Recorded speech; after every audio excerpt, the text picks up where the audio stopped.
Deyəsən kənd sakinləri bu aylarda daha çox dua ediblər. Belə bir yağışın yağması üçün Teyvaz kəndinin sakinləri ta qədimdən kəndin yaxınlığında olan dağa gediblər. Xüsusilə bu adət ilin quraq aylarında həyata keçirilib. Belə ki, yağış yağması üçün kənd sakinləri həmin pirə gedərək yağış duası ediblər, qurbanlar kəsiblər. Bu ənənə hələ də davam edir.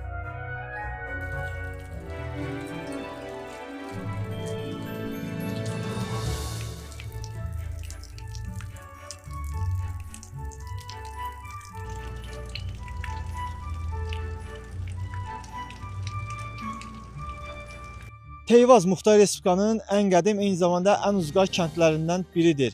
Böyük bir daşın üzərində yerləşən bu kənddə armud ağacları müqəddəs hesab edilir. Hətta bu kənddə belə bir yağışın yağması üçün yağış duaları edilir.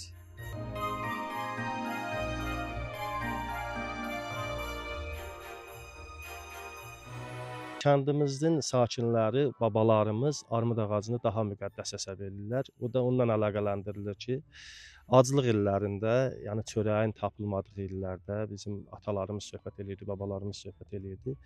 Doğrudan da sözün əsl mənasında çörək tapmayıb ac qaldıqları vaxt bax bu çöl armudlarından istifadə edirlər. Çöl armudunun həm dadı gözəldir, həm də o armudu yığırmışlar, qurudurmuşlar və sonra onun əl dəyirmanı, əl dəstəri deyirlər.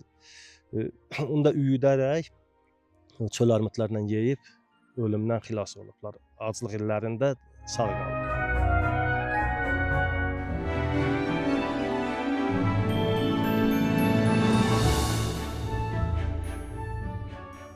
Bu kəndin özündə 2 dənə pir var. Biri yağış piridir, o da Çətandaşın başı dediyimiz yerdədir.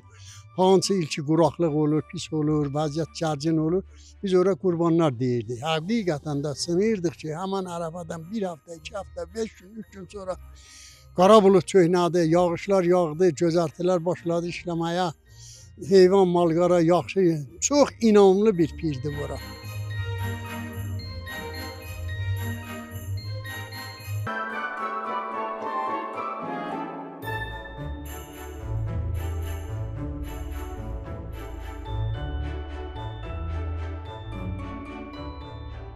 Kəndin qədimliyini də əlbəttə pirlərlə yanaşı kənddə qədim məscidin olmağı, o cümlədən Alban kilsəsinin yerləşməyi kəndin qədimliyini göstərir.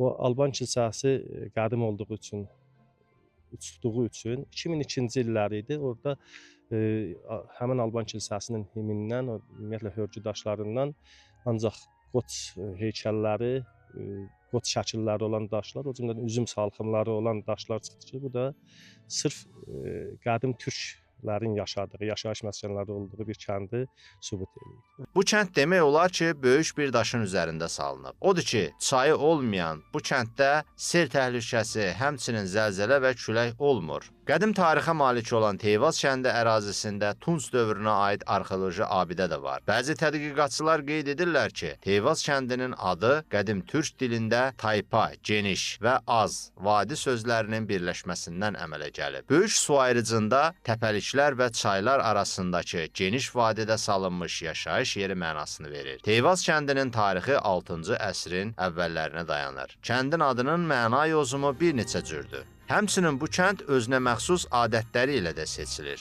İki dərə arasında yerləşən Teyvaz kəndini əhatəsinə alan dumanlı dağların başında isə tək ağacların gözəlliyi kəndə bir başqa gözəllik verir. Ceyhun Məmmədov, Əli Xudiyev, Layiq Qələndərli, APA TV, Culfa.